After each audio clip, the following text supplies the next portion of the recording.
Welcome to Truth Heap. This video is going to be a short one, but a true one, because I like to keep my content true. It's about true colours.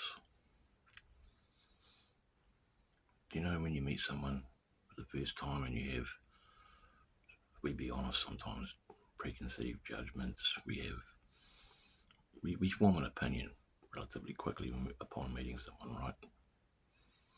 Maybe. And sometimes the person you meet in your life is, maybe it's all in your own head, but potentially showing signs of being a good person, or a person that's going to be loyal, or a person that you're going to have no problems or annoyances from. And it starts off okay, but then over a period of time, you see the person starting to morph into something that you don't really like. And as time goes on, they get worse, they deteriorate. And at the beginning, you never thought it was going to happen. But it does happen.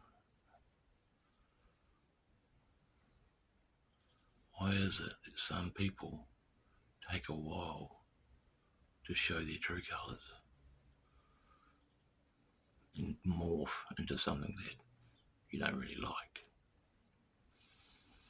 I suppose it's a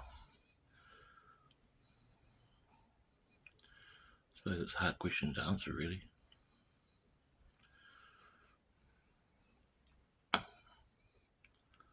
I find in my life, especially in the last few years, that I meet people, and at first they seem okay, and you think there could be some potential there, but then over a period of time,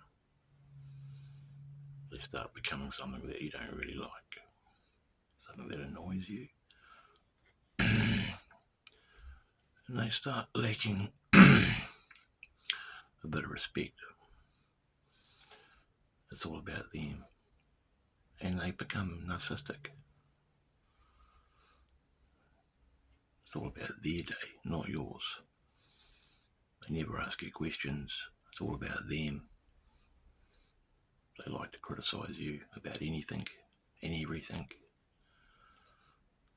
But then they can also mix that with a bit of occasional generosity, but very rarely. Now, are these people psychic vampires, or are they just narcissists? Or are they just people that, due to their low vibration and self-obsessed ego traits, just pieces of crap? Why is it that these people come into our lives when we're a good person ourselves? Why do these people seem to end up in our world?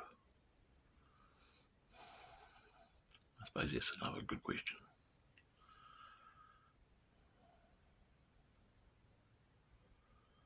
It's almost like they knew from the very beginning that they didn't really respect you or like you, and as time went on,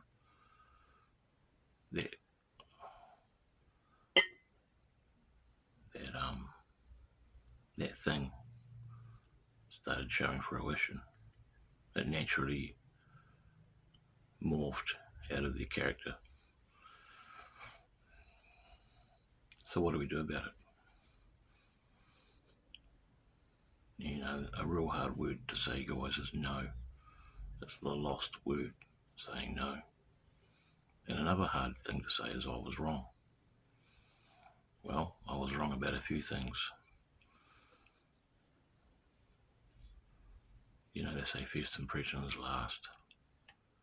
First impressions count. But sometimes first impressions aren't what they seem.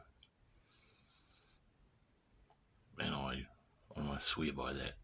Sometimes first impressions don't mean nothing, because people can change. Now, there's obviously different factors and why people can change and become people that you don't really want in your life. There's all sorts of things that can attribute to that. But at a bedrock level, why is it that they come into your world when all along they were always just going to be a pain in the ass? And you did nothing to attract them. You did nothing. You didn't ask for them to come into your world. You were just being yourself. But yet they came on it anyway. And now it's time to do something about it. If it annoys you that much, so what do? Sometimes you have to tell the person, hey, I don't like what you're doing. Stop doing this. But what if the person's a person that doesn't care?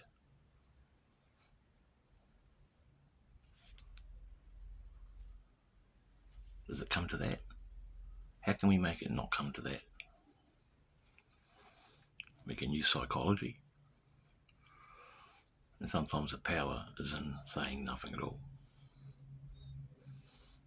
Sometimes that's the best way. I'm not saying all the times, but sometimes it is.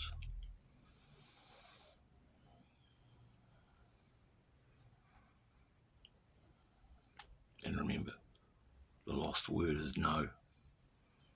A lot of people find it hard to say no. No. No. A lot of people find it hard to say that. And especially, I was wrong. But the people that I'm talking about don't like saying I was wrong. And all they think about is themselves. And they'll play the violin.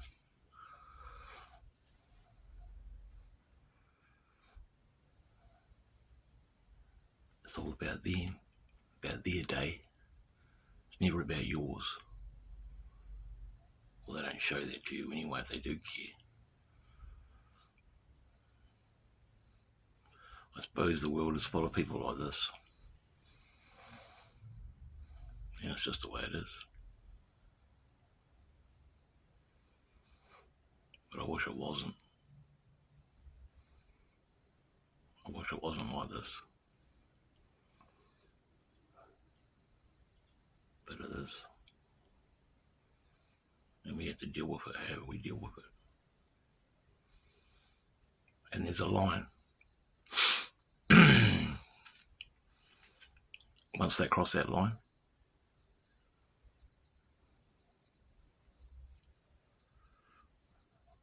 my alarm going off. There's no coming back. They say forgiveness is a attribute that's, what do they say about forgiveness? Forgive. I don't want to be no whipping boy for anyone. Neither would you, right? You don't want to be a whipping boy. Who wants to be a whipping boy?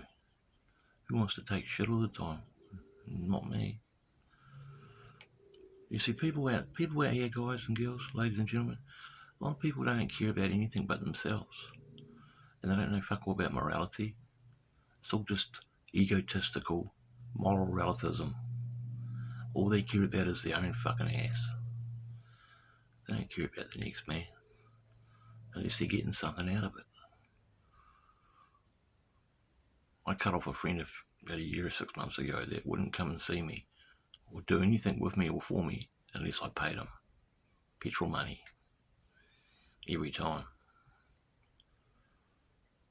He never popped in for a coffee. I'd always have to go and see him. You know, people like that, guys, we don't need them in our lives. I'll wrap this up. So, narcissism, I think for the people in my life that I've met that fit this category, I don't know if the word narcissist even applies. I think it's got a word of all of its own. And narcissism is just a term coined probably by a psychologist that works for the Kazarian mafia system. But yeah, I get it. I have met narcissistic people.